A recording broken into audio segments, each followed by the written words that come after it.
we don't torture. And if you just stay there, I think you'll sleep well at night. The Strategy Room is on every day. FoxNews.com. Come now. FoxNews.com. Shepard's on every day. Studio B, 3 o'clock and 7 o'clock in the East. The Judge. This is Freedom Watch, 2 o'clock Wednesday. Freedom Watch, 2 o'clock. Yes! We are the live desk. Yeah. Martha. Thank you, Trace.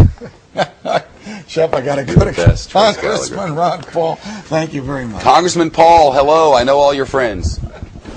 Hi, how are you? Thank you. Thank you. Congressman Paul, welcome. Welcome. Thank you, Trace. Thank you. Shep, thanks a million. That was fun. See you again soon. Congressman Paul, welcome back to Freedom Watch. We just finished, as you probably heard, a very lively segment with my colleague Shepard Smith and my colleague Trace Gallagher, which was simulcast on the Fox News channel. There's a big uproar everywhere, as you know, over these torture memos. I have argued, as you may have heard me, that the logic behind them was highly disingenuous, that the writers of them were predisposed to authorize the government to do whatever it wanted. And then I heard from Bob Baer, the former CIA agent undercover, who appears in the media a lot, who told me on my radio show this morning that the CIA exaggerated the need for these procedures, manipulated the Justice Department into authorizing them, and there was no second or third wave of attacks planned on the United States, but yet the CIA claimed credit for having stopped them. Does any of this, Congressman Ron Paul, surprise you? No, not really. It surprises me that maybe that Obama hasn't been a little more aggressive. You know, I don't think he wants to pursue it because, you know, he likes the position of defending state secrets and what all that has been done here in the last administration. But politically, he got some pressure now. He's saying, well, we're going to look at the people who wrote those memos. But I think you have to look at everybody, the people who participated and contributed. You know, if you waterboard somebody a couple hundred times, don't you think maybe it is suspicious that it could be torture? You know, I think the best way to settle this dispute is not so much to change the name and just calling torture, special techniques in intelligence. What we need to do, if somebody thinks this is not torture, take him in and put a screw through his fingernail and see if he thinks it's a torture or not. I think we could come up with a definition of torture rather quickly. I think we would, but you know, these memoranda, I don't want to get bogged down in the legal issues, and I have a lot of other things that I want to chat with you about.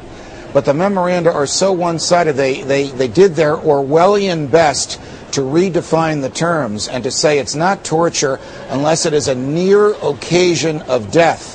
Now, there are two problems with that. One, that doesn't appear anywhere in any of the definitions of torture. In the United States federal statutes, in the treaties to which we're party, even in the laws of any other countries, it just doesn't appear anywhere else. The standard definition is any inhumane, painful, or degrading information, any inhumane, degrading, or painful introduction without authorization by a judge intended to demean the victim, intended to gratify the perpetrator, or intended to extract information from the victim. Moreover, the torture memos themselves say that the doctors, the physicians hired by the CIA, told them that waterboarding is always a near occasion of death because a couple of drops too much in someone's nose and nasal passages could result in death. You know, one thing, as almost an aside, I detest the idea that physicians get involved in this. This, to me, is just reprehensible. And, of course, physicians got involved in things going on in Nazi Germany, and that is so anathema to what I think a physician should be all about.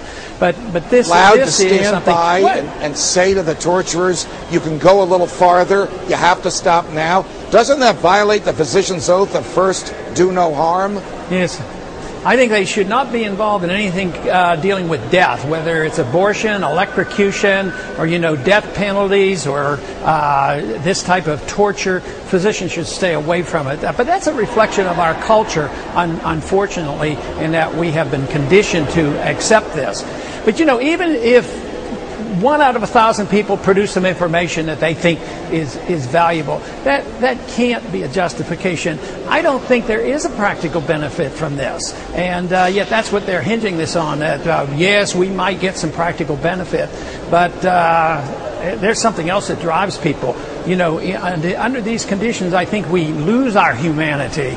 And some people that go off to war are very decent, complacent individuals, and especially in these times, it used to be that when young men were drafted, like in World War I, they had trouble shooting and killing each other. But now, when we call up our young people, they are conditioned psychologically to become killers.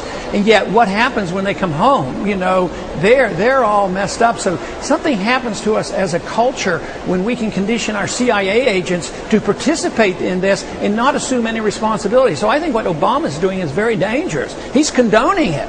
And yet he was asking for change, and he wants this to be a technology or a technical argument about who wrote what memo and exonerating everybody else. But I think if you were participating in waterboarding, or especially if you did it many, many times on one individual, that it's sort of suspicious that it could be torture, and hopefully this discussion will be beneficial and wake up some people. One last question about this unpleasant subject matter before we move on to some others. When the government discovered the abuse of prisoners at Abu Ghraib prison, and that abuse consisted of putting dog collars on people and causing them to be naked and scaring them with dogs and putting them in flesh piles and trying to induce them to perform unnatural, inappropriate, immoral sexual acts. The government prosecuted a private and a sergeant. It must have been known by people up the chain of command, I don't know how high up, that this behavior either would be condoned, authorized, compelled, or overlooked. If there is evidence with respect to the torture, with respect to the 10 procedures used by the CIA, authorized by the Justice Department, whether authorized under false pretenses or not, if there is evidence that that knowledge was condoned by the highest of authorities, and Karl Rove told me that President Bush read these torture memos in Mr. Rove's presence, so we know the president read them, how high up should the prosecutions go? I think all the way. Otherwise, we don't have rule of law. Otherwise, we are protecting state secrets. You know, the idea that governments are omnipotent, and I'm afraid as soon as they get in power, you know, people run as good candidates and they say one thing, then they get in, they're part of the same problem. So I think this is a key issue, and I think everybody should be exposed. That doesn't mean that I know who's guilty and who's not, but to say, well, we're not going to even look into the matter, I think it's very, very dangerous. It's condoning it. It's encouraging it. And if we are going to be a people who believe in the rule of law, we should pursue this. And this administration shouldn't be able to say one thing and pretend they're pretending at the same time they're covering up. Right now, I'm not convinced that these procedures are stopped. You know, they closed Abu Ghraib and they closed Guantanamo, but have they absolutely promised there would never be rendition? Morally, if we send an individual to another country and we pay him to do this, aren't we just as guilty? Maybe even more so, because we're really hiding it from the people. So it's still a major problem, and I think this deserves a major discussion. I think what we've seen is the tip of the iceberg. I mean, rendition is not only morally reprehensible, sending a prisoner to a country where we know he'll be tortured, writing down what he says, and then bringing him back here for prosecution or for confinement.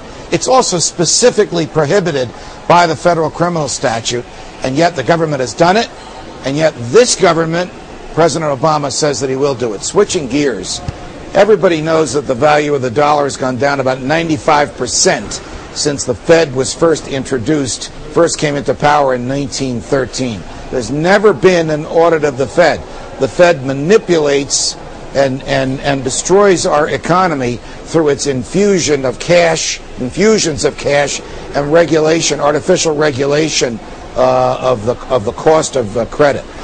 You have introduced legislation intended to audit the Fed. You have gotten co-sponsors from all across the political spectrum: Republicans, Democrats, liberals, conservatives, individualists, libertarians.